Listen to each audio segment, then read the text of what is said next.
तो दिन की करते हैं शुरुआत शायरी के एक डोज के साथ। अर्ज किया है, चारों तरफ अंधेरा है, उजाले की दरकार है। आंखों में सपने तो बहुत हैं, लेकिन सामने खड़ी दीवार है। तलवार की नोक पे जीता हूं जिंदगी, पीछे खींचने वाले हजार हैं, लेकिन लक्ष्य तो हासिल करके रहूंगा, क्योंकि तीखी मेरी धार है। तो मैं हूं प्रिंस और स्वागत करता हूं आपका मैग्नेट ब्रेन्स में। तो हम बेसिकली क्लास 10th में मैथ्स का अपना चैप्टर प्रोबेबिलिटी देख रहे थे सर, और प्रोबेबिलिटी में पार्ट 4 के अंतर्गत हम मिसलेनियस के बहुत सारे शानदार और एग्जाम पॉइंट ऑफ व्यू से इंपॉर्टेंट सवालों को सॉल्व कर रहे थे।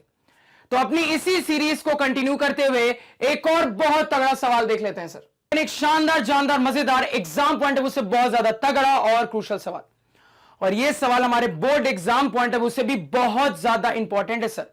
इंपॉर्टेंट इसलिए है क्योंकि यह वैरायटी हमारे एनसीईआरटी की एक ऐसी वैरायटी है जो कि अभी तक हमारे बोर्ड एग्जाम में नहीं पूछी गई है सर। समझना क्रूशल बात को कि यह वैरायटी हमारे एनसीईआरटी की एक ऐसी वैरायटी है सर जो कि अभी तक बोर्ड एग्जाम में नहीं पूछी गई है, यानी कि कभी भी बोर्ड एग्जाम में आ सकती है सर। तो सवाल पे हमें प्रॉपर ध्यान देना है। तो पूरे सवाल के वैरायटी की डिटेल्ड एनालिसिस करेंगे सर, उस पर होमवर्क भी लेंगे, लेकिन उससे पहले अपने सवाल को पढ़ लेते हैं। तो सवाल हमें यहां पे कह रहा है sir, 2 customers are visiting a particular shop in the same week, bracket में Monday to Saturday. Each is equally likely to visit the shop on any one days as on another. What is the probability that both will visit the shop on number 1 the same day, number 2 different days, number 3 consecutive days? अब यहां पे बिना time waste किए हुए अपने सवाल की surgery start करते हैं सर। तो जितना कहूंगा फुल फोकस और कंसंट्रेशन के साथ सुनना, क्योंकि इस सवाल में कहीं पे भी आपका कंसंट्रेशन गया और आगे सवाल आपको समझ में आना बंद हो जाएगा सर। तो बिल्कुल फोकस के साथ हर चीज को समझना। सबसे पहले यह देख लेते हैं सर कि सवाल ने पहली लाइन में हमें क्या क्या इंफॉर्मेशन दी है। तो पहली लाइन में सवाल हमें बता रहा है सर कि कोई पर्टिकुलर दुकान है, कोई पर्टिकुलर शॉप है, और इस पर्टिकुलर शॉप के 2 कस्टमर्स हैं। कितने कस्टमर्स हैं सर? 2 कस्टमर्स हैं। कस्टमर्स कौन है, कस्टमर्स का नाम क्या है, सवाल ने आपको नहीं बताया। तो इसी वजह से अपने एनालिसिस को आसान बनाने के लिए मैंने मान लिया है सर कि मेरे 2 कस्टमर्स में से एक कस्टमर ए है और दूसरा कस्टमर बी है। यह हमने इसलिए माना है सर ताकि सवाल की एनालिसिस हमारे लिए आसान हो जाए। यानी कि अब मैं कह सकता हूं कि कोई पर्टिकुलर शॉप है जिसके 2 कस्टमर्स है, कस्टमर ए और कस्टमर बी। अब इसके बाद वाली लाइन बहुत इंपॉर्टेंट है, उसको बहुत ध्यान से सुनना। आगे सवाल आपको कहता है सर कि ये दोनों कस्टमर्स सेम वीक में किसी भी दिन दुकान पे विजिट कर सकते हैं। आगे सवाल कह रहा है सर कि ये दोनों कस्टमर्स सेम वीक में, सेम सप्ताह में किसी भी दिन दुकान पे विजिट कर सकते हैं अपने अपने सामानों को खरीदने के लिए। तो दोनों कस्टमर्स किस वीक में दुकान पे विजिट करेंगे यह भी सवाल ने आपको नहीं बताया, लेकिन एक बहुत महत्वपूर्ण जानकारी दी। महत्वपूर्ण जानकारी यह थी सर कि किस वीक में विजिट करेंगे यह नहीं पता, लेकिन यह जरूर पता है कि दोनों कस्टमर्स सेम वीक में किसी ना किसी दिन दुकान को विजिट करेंगे। इतना क्लियर हुआ सर? तो अगेन यहां पे अपने एनालिसिस को आसान बनाने के लिए मैंने मान लिया है सर कि मेरे दोनों कस्टमर्स 18 जनवरी से लेकर 24 जनवरी के बीच में किसी भी दुकान को विजिट कर सकते हैं। अगेन अपनी एनालिसिस को आसान बनाने के लिए मैंने मान लिया है सर कि मेरे दोनों कस्टमर्स ए और बी 18 जनवरी से लेकर 24 जनवरी के बीच में किसी भी दिन दुकान को विजिट कर सकते हैं अपने अपने सामानों को खरीदने के लिए। अब इस बेसिस पे सवाल आपसे पूछ रहा है सर कि बताओ कि इस बात की क्या संभावना है कि इस वीक में दोनों कस्टमर्स सेम दिन दुकान को विजिट करेंगे। आप बताओ इस बात की क्या संभावना है कि इस वीक में दोनों कस्टमर्स अलग अलग दिन दुकान को विजिट करेंगे। आप बताओ इस बात की क्या संभावना है कि दोनों कस्टमर्स इस वीक में कॉन्जिक्यूटिव दिन दुकान को विजिट करेंगे सर। तो यहां पे आपको 90% सवाल की कहानी समझ में आ गई होगी। ये जो 10% है ना सर, एक बार और सवाल रिपीट करूंगा तो बहुत अच्छे से क्लियर हो जाएगा, तो बड़े ध्यान से सुनना। कुल मिला के सवाल आपको कह रहा है सर कि कोई पर्टिकुलर शॉप है जिसके 2 कस्टमर्स है, कस्टमर ए और कस्टमर बी। अब आगे सवाल आपको कहता है सर कि ये दोनों कस्टमर्स ए और बी 18 जनवरी से लेकर 24 जनवरी के बीच में किसी भी दिन दुकान को विजिट कर सकते हैं। तो इस बेसिस पे अब आप मेरे को बताओ कि दोनों कस्टमर्स इस वीक में सेम दिन दुकान को विजिट करेंगे, इस बात की क्या संभावना है? आप मेरे को बताओ कि दोनों कस्टमर्स इस वीक में अलग अलग दिन दुकान को विजिट करेंगे, इस बात की क्या संभावना है? आप मेरे को बताओ दोनों कस्टमर्स इस वीक में कॉन्जिक्यूटिव दिन दुकान को विजिट करेंगे, इस बात की क्या संभावना है, इस बात की क्या प्रोबेबिलिटी है? अब सवाल क्लियर हुआ क्या? 100% सवाल क्लियर हो गया होगा। अब सवाल यहां पे क्लियर है सर, तो आगे सोचना स्टार्ट करते हैं। अब मुझे बहुत अच्छे से पता है सर कि प्रोबेबिलिटी के सवालों में जितने चीजों की हमसे प्रोबेबिलिटी पूछी जाती है उन्हीं को हम अपना इवेंट मानते हैं। अब यहां पे कुल मिला के 3 चीजों की हमसे प्रोबेबिलिटी पूछी जा रही है, यानी कि सर यही 3 हमारे इवेंट बनने वाले हैं। तो अब अपने इवेंट का नामकरण कर लेंगे सर। तो इसको E1 कह दिया, इसको E2 कह दिया, इसको E3 कह दिया। तो अपनी कहानी E1 के साथ स्टार्ट करते हैं सर, इवेंट नंबर 1 के साथ स्टार्ट करते हैं। तो probability of occurrence of event E1 बराबर डिनोमिनेटर में total number of possible outcomes. अब समझना बात को सर, इस पर्टिकुलर सवाल के लिए एक बार आपने total number of possible outcomes के लिए सोच लिया ना, तो फेवरेबल आउटकम निकालना तो हलवा है। पूरा खेल यहां पे total number of possible outcomes के सोचने का है। वो आपने सोच लिया, सवाल का खेल खत्म। अब यहां पे मेरी एक बहुत इंपॉर्टेंट बात को याद करो। मैंने आपको बताया है सर, कई सारे ऐसे रैंडम एक्सपेरिमेंट हो सकते हैं जिसके आउटकम को सोचने में हमें दिक्कत जा सकती है। मैंने आपको बताया है सर, कई बार बताया है पुराने लेक्चर्स में कि कई ऐसे रैंडम एक्सपेरिमेंट हो सकते हैं जिनके आउटकम को सोचने में दिक्कत जा सकती है। तो टैकल करने का क्या तरीका है? टैकल करने का तरीका यह है सर कि आप तो उस सिचुएशन पे किसी भी एक आउटकम पे सोच लो। आप तो उस पर्टिकुलर सिचुएशन में किसी भी एक आउटकम पे सोच लो। तो एक आउटकम को सोचने से आपको एक पैटर्न दिखने लगता है और उस पैटर्न से आपको तुरंत समझ में आ जाता है सर कि क्या क्या आउटकम्स की पॉसिबिलिटी बनती है। मैंने आपको बहुत अच्छे से बताया है कि किसी भी रैंडम एक्सपेरिमेंट के लिए अगर आउटकम पे सोचने में दिक्कत हो रही है तो उस एक्सपेरिमेंट का आप तो बस एक आउटकम सोचने की कोशिश करो, क्या होना चाहिए। एक बार आपने एक पे सोच लिया ना, तो अपने आप आपको सारे आउटकम्स का पैटर्न समझ में आने लगेगा, और पैटर्न समझ में आ गया, सवाल धुएं में उड़ जाएगा सर। तो सर की बताई गई इस बात को ध्यान में रखते हुए यहां पे अपने इस रैंडम एक्सपेरिमेंट के लिए एक पॉसिबिलिटी देखते हैं, एक पॉसिबल आउटकम देखते हैं। अब देखो सवाल की सिचुएशन क्या है। सवाल की सिचुएशन यह है सर कि मेरे दोनों कस्टमर्स इस वीक में किसी भी दिन दुकान पे पहुंच सकते हैं। अब मुझे बहुत अच्छे से पता है सर कि एक वीक में कौन कौन से दिन होते हैं। क्या पता है सर? मुझे पता है सर कि एक वीक में मंडे से लेके संडे तक की कहानी होती है। लेकिन यहां पे एक बहुत इंटरेस्टिंग बात सवाल ने आपको और बोली थी। क्या? यहां जो ब्रैकेट में मंडे टू सैटरडे लिखा ना, यह बोल के सवाल आपको बताना चाहता है कि दुकान जो है भैया वो संडे को बंद रहती है, दुकानदार संडे को आराम करता है सर। यह बोल के सवाल आपको यह क्लियर कर रहा है कि दुकान जो है वो संडे को बंद रहती है। भैया संडे को मत आना, दुकान खुला नहीं मिलेगा। आपकी दुकान सिर्फ मंडे से लेकर सैटरडे तक ही खुली रहती है, संडे को बंद रहती है। यानी कि सप्ताह में यहां पे 7 दिन की बात नहीं हो रही, 6 ही दिन की बात हो रही है सर, क्योंकि संडे को दुकान क्या रहता है? बंद होता है। अब इस जानकारी को ध्यान में रखते हुए सर क्या क्या पॉसिबिलिटी बन सकती है, ध्यान से समझना। तो मुझे बहुत अच्छे से पता है सर कि सप्ताह में 7 दिन होते हैं, लेकिन इसको देख के समझ में आ गया है कि संडे को कंसीडर नहीं करना है, क्योंकि संडे को दुकान बंद है। यानी कि मैं फिलहाल सवाल के सिचुएशन के हिसाब से 6 दिनों को ही काउंट करूंगा sir, Monday, Tuesday, Wednesday, Thursday, Friday, Saturday. तो सवाल की रिक्वायरमेंट यह थी कि मेरे दोनों कस्टमर्स इस वीक में किसी भी दिन दुकान पे पहुंच सकते हैं। तो एक पॉसिबिलिटी मैं अपने आउटकम की क्या सोच सकता हूं सर? तो एक पॉसिबिलिटी मैं अपने आउटकम की यह सोच सकता हूं कि कस्टमर ए भी मंडे को पहुंच जाए दुकान पे और कस्टमर बी भी मंडे को पहुंच जाए दुकान पे। सर एक इस तरीके से सोचने पे रैंडम पॉसिबिलिटी, रैंडम आउटकम में यह सोच सकता हूं सर कि कस्टमर ए भी मंडे को दुकान पे पहुंच जाए, इसी तरीके से कस्टमर बी भी मंडे को दुकान पे पहुंच जाए। सर इसी तरीके से और थोड़ा सोचूं तो समझ में आता है कि एक पॉसिबिलिटी ऐसी भी बन सकती है कि कस्टमर ए मंडे को दुकान पे पहुंच जाए, कस्टमर बी वेंसडे को दुकान पे पहुंच जाए। सर एक पॉसिबिलिटी इस टाइप की ऐसी भी बन सकती है कि कस्टमर ए थर्सडे को दुकान पे पहुंचे, कस्टमर बी सैटरडे को दुकान पे पहुंचे। तो यहां से मुझे अब समझ में आ रहा है कि मेरे आउटकम्स का पैटर्न क्या निकल के आ रहा है सर, मेरे आउटकम्स का क्या क्या पैटर्न होना चाहिए।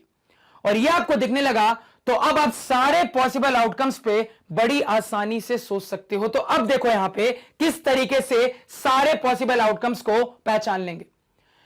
तो यहां पे मैंने एक टेबल बनाई। टेबल में मैंने क्या रखा है सर?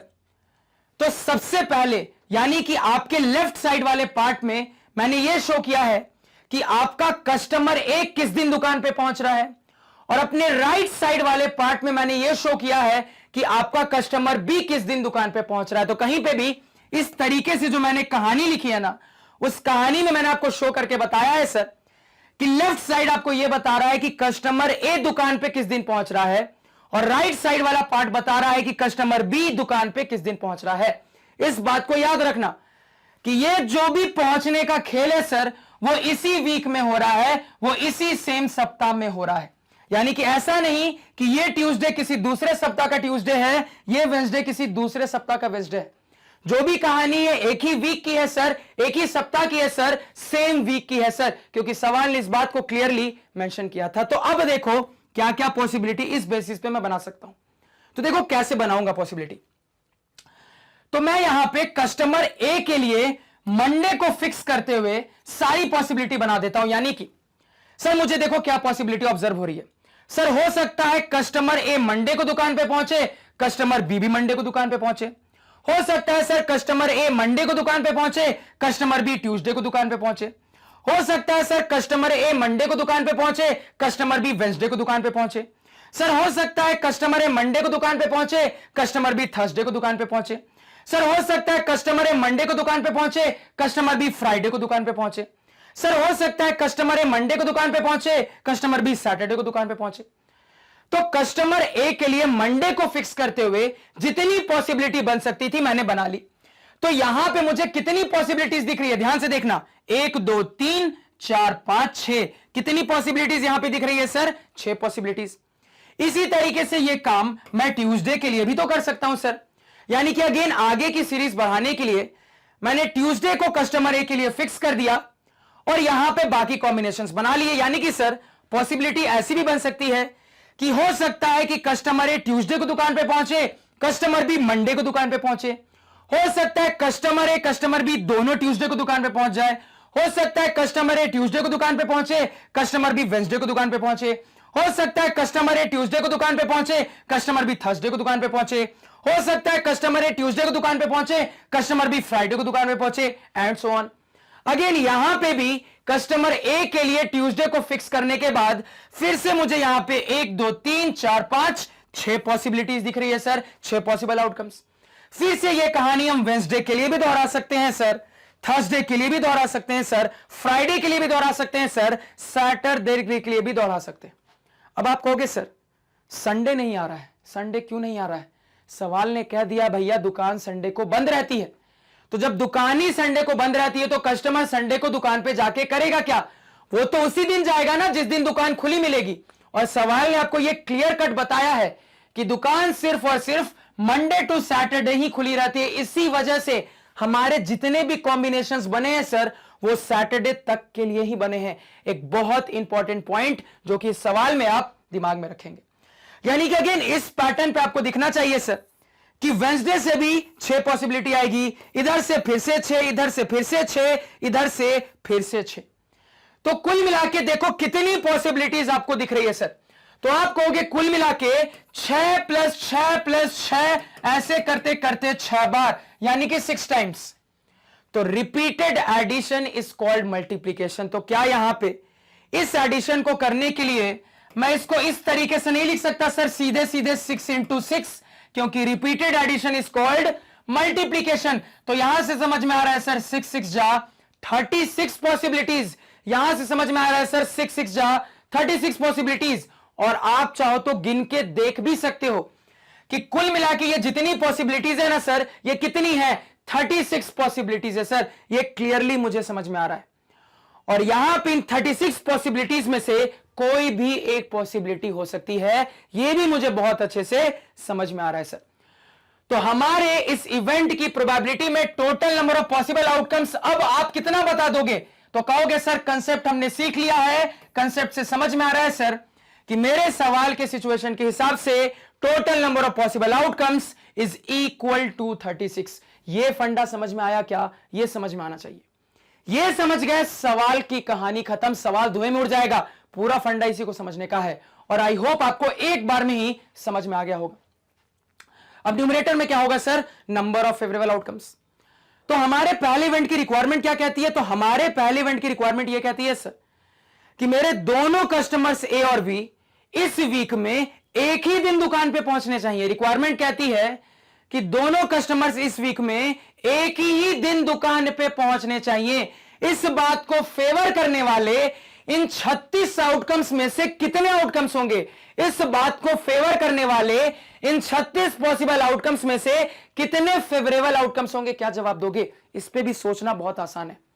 इवेंट की रिक्वायरमेंट क्या है सर? इवेंट की रिक्वायरमेंट यह है कि दोनों लोग एक ही दिन दुकान पे पहुंचने चाहिए। यानी कि यहां से देखो मुझे क्या समझ में आ रहा है, तो दोनों लोग एक ही दिन दुकान पे पहुंचने चाहिए। यानी कि सर कस्टमर ए भी मंडे को पहुंच जाए, कस्टमर बी भी मंडे को पहुंच जाए तो मेरा काम हो जाएगा। दोनों लोग एक ही दिन दुकान पे पहुंच गए, यानी कि एक फेवरेबल आउटकम दिखा सर। इसी तरीके से ऐसा भी तो हो सकता है कि मेरे दोनों कस्टमर्स ट्यूसडे को दुकान पे पहुंच जाए, कस्टमर ए भी ट्यूसडे को दुकान पे पहुंच जाए, कस्टमर बी भी ट्यूसडे को दुकान पे पहुंच जाए, यानी कि एक और फेवरेबल आउटकम मुझे दिखा, दो फेवरेबल दिखे। इसी तरीके से यह भी तो हो सकता है सर कि दोनों कस्टमर वेंसडे को दुकान पे पहुंच जाए, तीन फेवरेबल आउटकम। सर यह भी तो हो सकता है कि दोनों कस्टमर्स थर्सडे को दुकान पे पहुंच जाए, चार फेवरेबल आउटकम। सर यह भी हो सकता है कि दोनों कस्टमर्स फ्राइडे को दुकान पे पहुंच जाए, पांच फेवरेबल आउटकम। सर यह भी हो सकता है दोनों कस्टमर्स सैटरडे को दुकान पे पहुंच जाए। कितने हो गए? 6 फेवरेबल आउटकम। इन टोटल क्या दिख रहा है सर? 6 favourable outcome. यानी कि इन 36 आउटकम्स में से बस यही 6 ऐसे आउटकम्स है जो कि मेरे इवेंट के अकरेंस को फेवर करते हैं ये सर। और मेरे इवेंट की अकरेंस की रिक्वायरमेंट ये कहती है कि दोनों कस्टमर्स एक ही दिन दुकान पे पहुंचेंगे।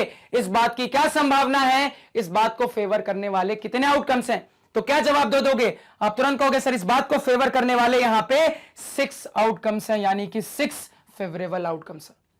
तो हमारी प्रोबेबिलिटी हमारे आंखों के सामने आ चुकी है। 6/36 सिंप्लीफाई कर लेंगे सर, 6 6 36 यानी कि 1/6, यानी कि मैं कह सकता हूं कि मेरे पहले इवेंट के अकरेंस की प्रोबेबिलिटी है 1/6, यानी कि मैं कह सकता हूं कि मेरे दोनों कस्टमर्स ए और बी इस वीक में सेम दिन दुकान पे पहुंचेंगे। इस बात की संभावना, इस बात की प्रोबेबिलिटी 1/6 के बराबर है। समझ में आया क्या? बिल्कुल आना चाहिए सर।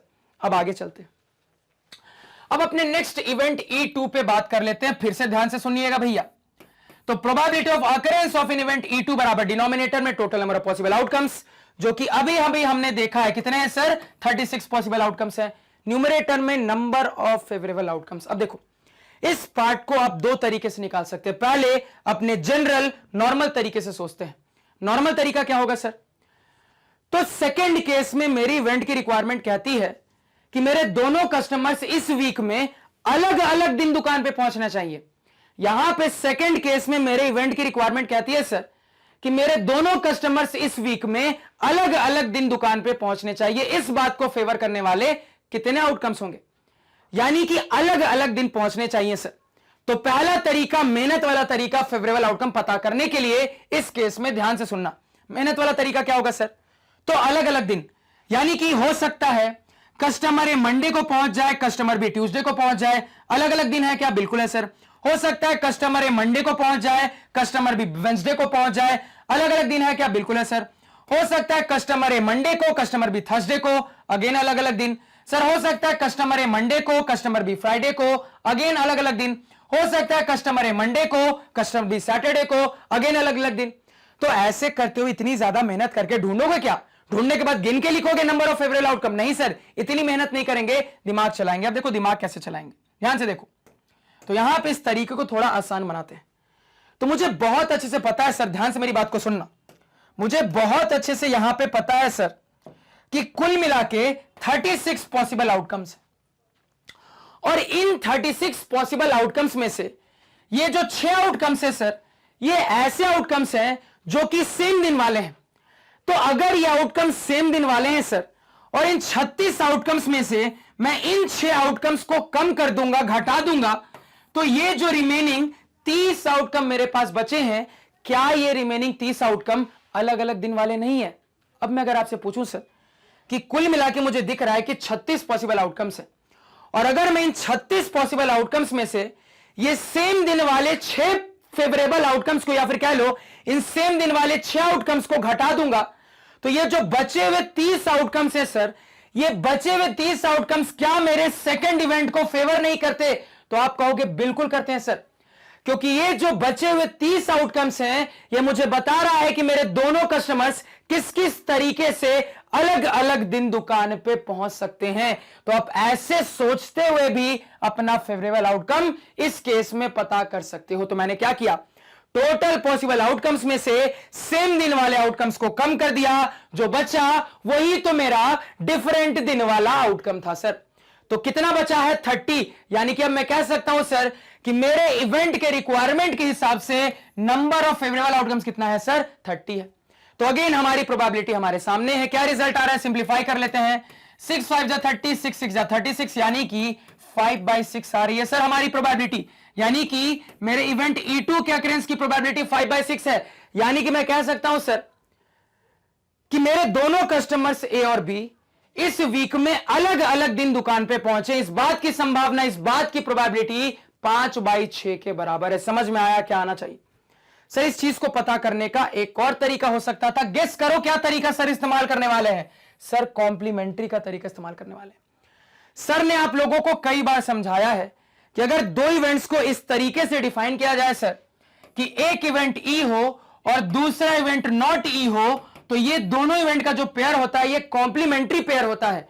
और कॉम्प्लीमेंट्री पेयर की प्रॉपर्टी कहती है कि मेरे कॉम्प्लीमेंट्री इवेंट्स की जो प्रोबेबिलिटी का सम होता है वो हमेशा 1 के बराबर होता है। अब ऐसा है तो यहां पे बात को समझने की कोशिश करना। अगर मैं एक इवेंट इसको मान लेता हूं, बड़े ध्यान से मेरी बात को सुनना, अगर मैं अपना इवेंट ई इसको मान लेता हूं सर, तो क्या ये नॉटी नहीं है? क्या ये नॉटी नहीं है? तो आप कहोगे बिल्कुल है सर। थोड़ा सा सोचो, समझ में आ जाएगा। अगर ये इवेंट ई है तो नॉटी क्या बता दोगे? नॉटी आप बोल दोगे सर कि मेरे दोनों कस्टमर्स सेम दिन दुकान पे नहीं पहुंचने चाहिए। अगर मेरा इवेंट ई ये है सर कि मेरे दोनों कस्टमर सेम दिन दुकान पे पहुंचने चाहिए, तो नॉटी क्या बता दोगे? नॉटी आप बता दोगे सर कि मेरे दोनों कस्टमर सेम दिन दुकान पे नहीं पहुंचने चाहिए। तो इसी बात को क्या मैं ऐसा नहीं कह सकता कि दोनों कस्टमर सेम दिन दुकान पे नहीं पहुंचने चाहिए, यानी कि दोनों कस्टमर्स अलग अलग दिन दुकान पे पहुंचने चाहिए? यही तो यहां पे लिखा हुआ है भैया। कुछ अलग लिखा है क्या? नहीं सर। तो अल्टीमेटली समझ में आ रहा है कि ये दोनों के इवेंट्स जो है सर, ये अल्टीमेटली कॉम्प्लीमेंट्री इवेंट्स है। तो अगर दोनों कॉम्प्लीमेंट्री इवेंट्स है सर, इसकी प्रोबेबिलिटी को अगर मैं P1 कह दूं, इसकी प्रोबेबिलिटी को अगर मैं P2 कह दूं, तो क्या मैं सीधे सीधे बिना मेहनत के P2 नहीं निकाल सकता था? बिल्कुल सर, क्योंकि मुझे पता है कि कॉम्प्लीमेंट्री इवेंट्स की प्रोबेबिलिटी का जो सम होता है वो हमेशा 1 के बराबर होता है। अगर ऐसा है तो P2 बराबर सीधे सीधे 1 माइनस P1, 1 माइनस P1 निकाल लिया था 1/6, तो 1 माइनस 1/6 5/6। क्या सेम आंसर नहीं आया? देखो थोड़ा, क्या सेम आंसर नहीं आया? कहोगे बिल्कुल सेम आंसर। ऐसे भी सोच सकते थे सर। अगेन नोट डाउन करो फटाफट। अब चलते हैं थर्ड वाले पे, और थर्ड वाले में आपको अगेन बहुत मजा आएगा। बिल्कुल ध्यान से सुनना क्या मैं यहां पे कहने वाला हूं। तो थर्ड वाले को थोड़ा डिस्कस करते हैं सर। तो अपने इवेंट E3 की बात कर लेते हैं। तो probability of occurrence of an event E3 बराबर डिनोमिनेटर में total number of possible outcomes, जो कि हमारे सवाल के सिचुएशन के हिसाब से ऑलरेडी हमने देख लिया है। कितना है सर? 36। न्यूमरेटर में नंबर ऑफ फेवरेबल आउटकम्स। तो देखो यहां पे मेरे थर्ड इवेंट की रिक्वायरमेंट क्या कहती है? तो मेरे थर्ड इवेंट की रिक्वायरमेंट कहती है सर कि मेरे दोनों कस्टमर्स ए और बी इस वीक में कॉन्जिक्यूटिव दिन दुकान पे पहुंचने चाहिए। कॉन्जिक्यूटिव वर्ड का क्या मतलब होता है मैंने बहुत अच्छे से आप लोगों को समझाया है, कई बार कई सारे चैप्टर्स में समझाया है। क्या होता है सर कॉन्जिक्यूटिव का मतलब? तो यहां पे अगर मैं कॉन्जिक्यूटिव का कंसेप्ट लगाऊं सर, तो कॉन्जिक्यूटिव का मतलब होता है लगातार। यानी कि कुल मिला के ये थर्ड इवेंट में मुझे कहा जा रहा है कि मेरे दोनों कस्टमर्स ए और बी लगातार वाले दिनों में दुकान पे पहुंचेंगे। मेरे दोनों कस्टमर्स ए और बी लगातार आने वाले दिनों में दुकान पे पहुंचेंगे। यानी कि मैं कह सकता हूं सर, इस बात का मतलब होगा कि मेरे दोनों कस्टमर्स ए और बी लगातार आने वाले दिनों में दुकान पे पहुंचेंगे। इस बात की क्या संभावना है? इस बात को फेवर करने वाले कितने आउटकम्स होंगे? तो लगातार आने वाले दिनों में, समझना बात को, इस बात को फेवर करने वाले कितने आउटकम्स होंगे? तो लगातार आने वाले दिन क्या क्या हो सकते हैं? सोच के बताना, फटाफट ध्यान से सुनना सर। तो लगातार आने वाले दिन बोलने का मतलब ये, अब इसको मैं रब कर रहा हूं, ध्यान से देखना। लगातार आने वाले दिनों की बात हो रही है सर। यानी कि मंडे ट्यूसडे हो सकता है, एक पॉसिबिलिटी सर। यानी कि हो सकता है कस्टमर ए मंडे को पहुंच जाए, कस्टमर बी ट्यूसडे को पहुंच जाए, लगातार आने वाले दिन। यानी कि सर ये मेरे बात को फेवर कर रहा है, यानी कि एक फेवरेबल आउटकम मिल गया। इसी तरीके से ऐसा भी तो हो सकता था सर कि कस्टमर ए ट्यूसडे को पहुंचे, कस्टमर बी वेंसडे को पहुंच जाए सर, अगेन लगातार आने वाले दिन, यानी ये भी फेवरेबल आउटकम। अगेन ऐसा भी तो हो सकता है सर कि कस्टमर ए वेंसडे को पहुंच जाए, कस्टमर बी थर्सडे को पहुंच जाए, अगेन कहोगे सर लगातार आने वाले दिन, ये भी हो सकता है सर। अगेन आप कहोगे सर हो सकता है कस्टमर ए थर्सडे को पहुंच जाए, कस्टमर बी फ्राइडे को पहुंच जाए, अगेन लगातार आने वाले दिन। सर हो सकता है कस्टमर ए फ्राइडे को पहुंच जाए, कस्टमर बी सैटरडे को पहुंच जाए, अगेन लगातार आने वाला दिन। तो इतना तो मुझे लगातार दिख रहा है। अब इसके बाद कुछ स्टूडेंट्स एक बहुत बड़ा आर्ग्यूमेंट करेंगे, जिसको क्लियर करूंगा, बड़े ध्यान से सुनना। आप कहोगे सर ये भी तो हो सकता है कि कस्टमर ए सैटरडे को पहुंच जाए और कस्टमर बी मंडे को पहुंच जाए, क्योंकि ये केस बाकी था, ये आपने अभी तक नहीं लिया था, इसको भी ले लेंगे। तो कुल मिला के 1 2 3 4 5 6 फेवरेबल आउटकम। अब देखो यहीं पे सबसे ज्यादा स्टूडेंट गलती करते हैं। अब कहां कहां गलती हो रही है समझते हैं। देखो सबसे पहले तो इतना जानो कि ये जो केस आपने कंसीडर किया है फेवरेबल आउटकम मानते हुए, वो एक ब्लंडर है। क्यों ब्लंडर है सर? ये लगातार आने वाला दिन ही नहीं है। आपको बहुत अच्छे से पता है सर कि सैटरडे के बाद संडे आता है, मंडे नहीं आता है। दुकान संडे को बंद है, वो मुझे पता है। तो दुकान संडे को बंद है तो सामने वाला मंडे को ही जाएगा, बात आपकी सही है। लेकिन क्या इसको मैं लगातार कह सकता हूं? नहीं कह सकता सर। लगातार तब होता अगर सैटरडे के बाद संडे आता या फिर संडे के बाद मंडे आता। सैटरडे मंडे को मैं लगातार नहीं कह सकता सर। तो ये मेरा एक फेवरेबल आउटकम नहीं है, पहले तो आपको यह समझना पड़ेगा। अब आगे देखो, तो यहां पे जो मुझे लग रहा था फेवरेबल आउटकम है, बाद में पता चल रहा है सर कि वो फेवरेबल आउटकम नहीं है। यानी कुल मिला के इतने ही फेवरेबल आउटकम दिख रहे हैं सर। कितने दिख रहे हैं? 1 2 3 4 5। लेकिन अभी भी आपका आंसर पूरा नहीं है। क्यों? समझना बात को। सर जब आपने यह कंसीडर किया तो आपने लगातार कैसे माना है? आपके लगातार मानने का तरीका यह है कि कस्टमर ए मंडे को जा रहा है, कस्टमर बी ट्यूसडे को जा रहा है। सर ऐसा भी तो हो सकता था कि कस्टमर ए ट्यूसडे को चला जाए, कस्टमर बी मंडे को चला जाए। यानी कि इसकी उल्टी कंडीशन भी तो हो सकती थी ना सर। हो सकता यह भी था कि कस्टमर ए ट्यूसडे को चला जाए, कस्टमर बी मंडे को चला जाए। इसी तरीके से यह भी तो हो सकता था सर कि कस्टमर ए वेंसडे को चला जाए, कस्टमर बी ट्यूसडे को चला जाए। क्या अगेन ये लगातार नहीं है? बिल्कुल है सर। अगेन ये लगातार वाली ही कहानी है, कॉन्जिक्यूटिव वाली कहानी है। यानी कि आपको क्या दिख रहा है? यहां पे आपको दिख रहा है सर हर एक की एक जेरोक्स कॉपी निकल के आएगी। तो इधर थे 1 2 3 4 5, 5 की 5 और जेरोक्स कॉपी, 5 + 5 10 कॉपीज। यानी इन टोटल मैं कह सकता हूं कि मेरे इस थर्ड इवेंट को फेवर करने वाले कितने आउटकम्स है सर? 10 आउटकम्स हैं। ये आपको समझना जरूरी है। तो ये सवाल आपके आरडी शर्मा का सवाल था। देखो वैरायटी एनसीईआरटी की है, लेकिन ये सवाल आपके लेवल 3 का आरडी शर्मा का सवाल था, जिसका सॉल्यूशन थर्ड केस में देखोगे ना तो गलत आंसर आपको मिलेगा। थर्ड केस में आपको आंसर मिलेगा 5/36। लेकिन आपको समझना पड़ेगा कि ये एक ब्लंडर है, ये गलत आंसर है। क्यों? क्योंकि फोटोकॉपी इमेज भी तो बन रही है सर। आपको दिख रहा है कि अगर मंडे ट्यूसडे है तो ट्यूसडे मंडे भी तो है सर। तो दो अलग अलग चीजें हैं सर, ये दो अलग अलग चीजें हैं। तो इन टोटल मेरे सवाल के सिचुएशन के हिसाब से कितने फेवरेबल आउटकम है? कह दोगे sir in total 10 favourable outcome है। ये 5, इनकी 5 फोटोकॉपी, यानी कि 5 + 5 10 फेवरेबल आउटकम। तो 5/36 गलत आंसर होगा। इसके लिए सही आंसर क्या होगा सर? 10/36 होगा। अगेन सिंप्लीफाई कर लेते हैं। 2 5 × 10, 2 18 × 36, यानी कि 5/18 मेरा आंसर निकल के आ रहा है। आंसर क्या आ रहा है सर? इसके लिए 5/18 निकल के आ रहा है। यानी कि मैं फाइनली कह सकता हूं कि मेरे दोनों कस्टमर्स ए और बी कॉन्जिक्यूटिव दिन, लगातार दिन दुकान पे पहुंचे। इस बात की संभावना, इस बात की प्रोबेबिलिटी 5/18 के बराबर है। समझ में आया क्या? बिल्कुल आना चाहिए सर। क्लियर है? अब फटाफट बोर्ड छोड़ रहा हूं, पहले होमवर्क, मतलब पहले इन चीजों को नोट डाउन करो। तो पूरा बोर्ड सभी ने आई होप नोट डाउन कर लिया होगा सर। अब आपके होमवर्क पे चलते हैं। तो होमवर्क को बड़े ध्यान से एक एक करके नोट डाउन करना। होमवर्क नंबर 1, इसी सेम सवाल को अब आप लोगों को सॉल्व करना है और मैं आपको कंडीशन दे रहा हूं। कंडीशन क्या है सर?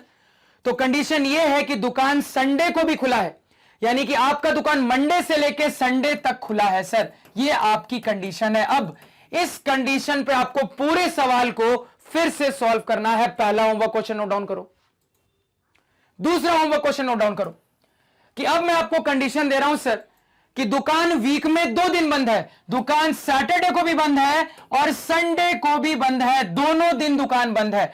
अब इस सिचुएशन में इसी सवाल को फिर से आप लोग सॉल्व करोगे, इस होमवर्क को भी नोट डाउन करो। तो दुकान सेकंड सिचुएशन में सर ये दोनों दिन बंद है। अब आपकी पूरी कहानी कैसी होगी, आपसे बनना चाहिए। और थर्ड और फाइनल केस लिखो कि दुकान अब 3 दिन बंद है। कौन कौन दिन बंद है, ध्यान से सुनना। तो दुकान सर संडे को बंद है, दुकान ट्यूसडे को बंद है और उसके बाद दुकान सर फ्राइडे को बंद है। अब इस सिचुएशन में आपको बताना है इन 3 दिन दुकान बंद है सर, क्लोज्ड, इन 3 दिन दुकान बंद है। तो इस सिचुएशन में फिर से इस सवाल को सॉल्व करना है। तो पहला होमवर्क यह था कि आपको यह मान के चलना है कि दुकान 7 दिन खुली है, यानी संडे को भी खुली है। सेकेंड सिचुएशन में आपको यह मान के सॉल्व करना है कि दुकान 2 दिन बंद है, सैटरडे संडे दोनों दिन बंद है। और थर्ड सिचुएशन में आपको मान के चलना है कि दुकान 3 दिन बंद है, संडे को बंद है, ट्यूसडे को बंद है, फ्राइडे को बंद है। अब इसी सिचुएशन में सवाल को सॉल्व करो। तो तीनों सिचुएशन में हर एक मेरे स्टूडेंट से सवाल सॉल्व होना चाहिए, बिल्कुल होना चाहिए। अगर ध्यान से हर एक लफ्ज को सुना है सर तो बिल्कुल सॉल्व होना चाहिए। आई होप इस सवाल में किसी को भी कोई दिक्कत नहीं, और अगर हल्की दिक्कत है तो कोई दिक्कत नहीं है, दिक्कत सभी को आती है सर, डाउट आना लाजमी है। अगर आप किसी भी चीज को ना ध्यान से समझने की कोशिश करोगे, अपना पूरा एफर्ट लगा के समझने की कोशिश करोगे तो डाउट आता ही आता है, आना भी चाहिए, कोई दिक्कत नहीं है। डाउट आ रहा है क्लियर करेंगे, तो जहां डाउट आ रहा है वहां पे लेक्चर को फिर से एक बार ध्यान से प्ले करके देखो, जरूरत पड़े तो पूरे सवाल को फिर से प्ले करके देखो, आपका डाउट गारंटेड क्लियर हो जाएगा। अगर नहीं होता कमेंट सेक्शन आपका है, जरूर बताना। तो इसके साथ हमारा यह सवाल कंप्लीट होता है सर। तो अब हमारे लेक्चर की कहानी कंप्लीट होती है सर। तो मैं उम्मीद करूंगा कि इस लेक्चर में आपके साथ जितनी चीजें मैंने डिस्कस की वो सब कुछ आपको बहुत अच्छे से क्लियर है, कहीं पे भी किसी भी किस्म का डाउट नहीं है। इन केस कहीं पे भी कोई डाउट होता है सर तो आप मेरे इस लेक्चर को उस पॉइंट पे दोबारा से देखें, आपका डाउट अपने आप क्लियर हो जाएगा। अगर इसके बाद भी डाउट क्लियर नहीं होता तो जरूर से मुझे कमेंट सेक्शन में बताएं। तो आज के पढ़ाए हुए नोट्स आप हमारी ऑफिशियल वेबसाइट magnetbrains.com से डाउनलोड कर सकते हैं, जिसका लिंक वीडियो के डिस्क्रिप्शन में है। magnetbrains.com पे आपको क्लास 4 से लेकर 12 तक सारे सब्जेक्ट और कोर्सेज मिल जाते हैं, वो भी सिस्टमैटिक ऑर्डर में अरेंज्ड। Thank you.